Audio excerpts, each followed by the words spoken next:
Recent research has shown that slow mass transfer of contaminants between high and low permeability zones can increase the time to reach cleanup goals in contaminated aquifers following source removal.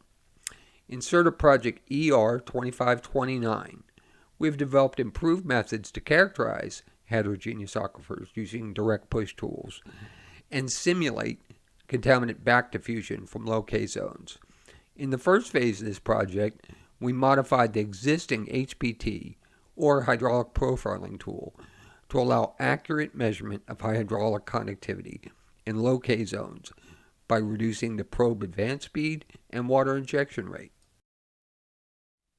High-resolution numerical simulations were conducted to quantify the pressure generated at the probe tip by displacement of the aquifer material and the ejection screen due to water injection. These results were combined to generate a physically based relationship between injection flow rate Q, probe advance speed V, and measured pressure P. Comparison of the HPT profiles and slug test results in adjoining monitor wells demonstrated that this relationship can provide accurate measurements of hydraulic conductivity. The HPT tool was then used at chlorinated solvent impacted sites in Oklahoma and Florida to match the spatial distribution of high and low K zones controlling groundwater flow. The profiles below show the presence of a discontinuous high K sand layer bounded by low K silts.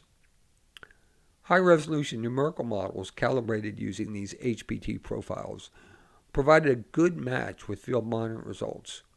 Long-term simulations indicate that back diffusion from the low K silts will greatly increase the time to reach cleanup goals at downgradient monitor wells.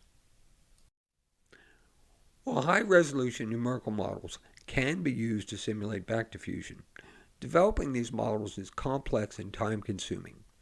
To simplify this process, a new semi-analytic modeling approach was developed that can be incorporated into existing transport models.